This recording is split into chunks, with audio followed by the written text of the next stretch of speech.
Bueno, ya estamos acá en Creces del Pibe con el gran Bolívar Céspedes y Ariel está profundamente contento, está ruborizado, lleno de amor está Ariel. Bolívar. No, estamos contentos, excelente el tema que pusiste, Pablo. Al fin buena música en Creces del Pibe, ¿eh? Ahora tenemos, ¿cómo estás, Bolívar? Bien, un saludo a ustedes y a todos los oyentes. Parece que hay gustos contrapuestos en relación a la música, pero todos los caracterizan el poco oído que tienen, muchachos, ¿eh? Bueno. Habla alguien que de oído tiene más o menos lo mismo que el Che, Bolívar. Bueno, hoy vamos a hablar de la historia del Mundial del 66. Y vamos a dividirlo en dos partes. Primero, cómo era la situación de Argentina en esos 4 años que pasaban del 62 al 66, la actuación en Argentina del Mundial y el proceso previo, y después en la próxima la audición del resto del Mundial. En el año 62, que nosotros hablamos bastante sucintamente, del 58 al 62 hubo todo lo que yo les manifesté la vez anterior, hacía grandes rasgos, más también la aparición de un personaje que después fue emblemático en la historia argentina, que fue el capitán ingeniero Álvaro Alzogaray, que patentó la famosa frase: hay que pasar el invierno, que duró como 30 años ese invierno. El invierno era frío, ¿eh?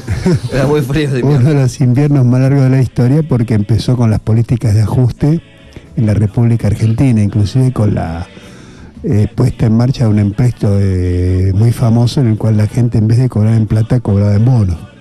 Era un ingeniero que era ministro de Economía. Capitán ingeniero, porque había sido también miembro de las Fuerzas Armadas. Pero ingeniero era ingeniero militar, entonces son títulos que medio se había apropiado de ese título, ¿no?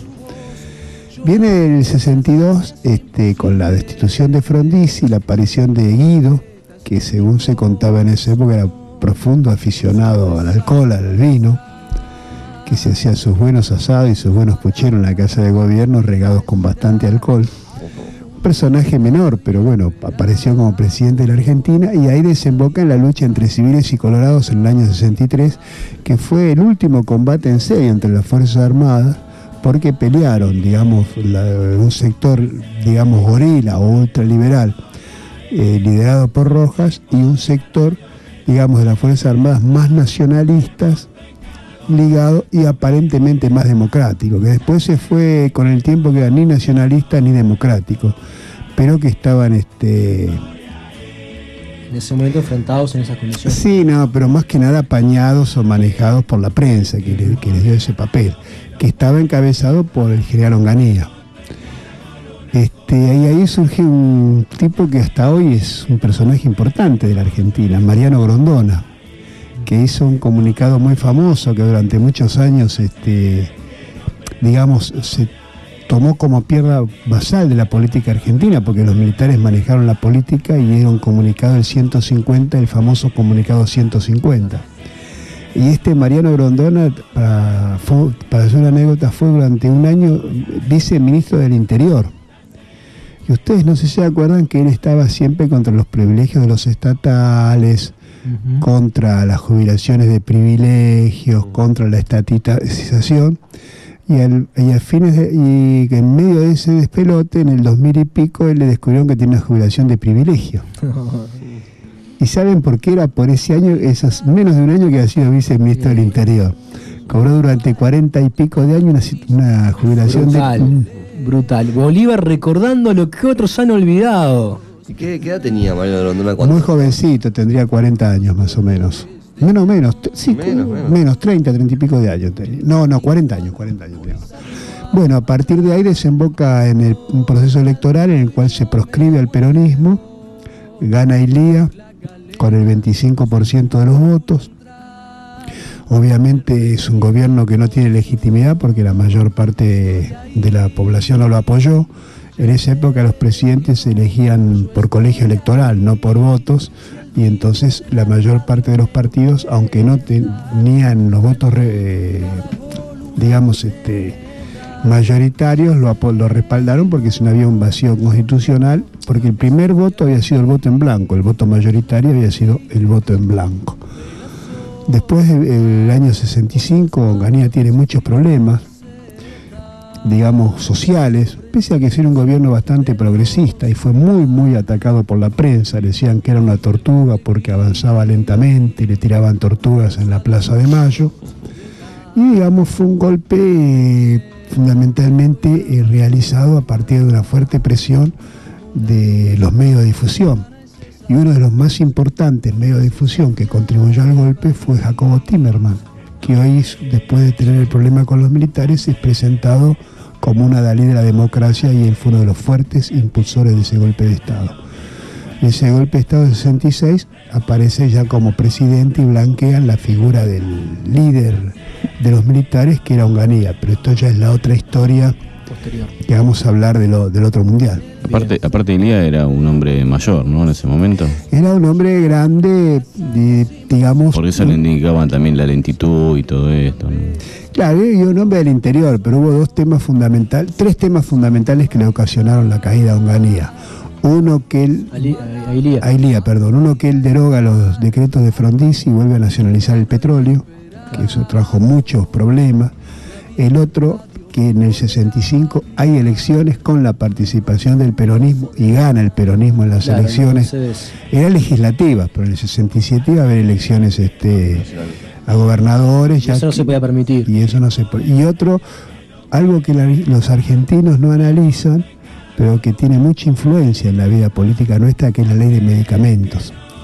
Que nosotros gastamos fortunas en medicamentos, fundamentalmente con el tema de las patentes y muchas otras cosas más, con un ministro Oñatibia, que era un ministro del norte de la Argentina, promueve la ley de medicamentos Ilía, y eso también no era temas que le cuesta. Se tocaban muchos intereses económicos. Muchos intereses. La industria farmacéutica es una de las industrias más importantes del mundo, y más en este continente, porque ahora ha salido a la luz, y ustedes han leído la historia de Nicaragua, por ejemplo, que en la década del 40, fines del 40 y del 50, hubo experimentos con seres humanos para la aparición de nuevas formas de la industria farmacéutica. Inclusive, ustedes saben que muchos productos que se expenden en estos países, después que se ve su experiencia en los seres humanos, recién se autoriza en los países centrales su implementación. El comercio a nivel masivo, claro.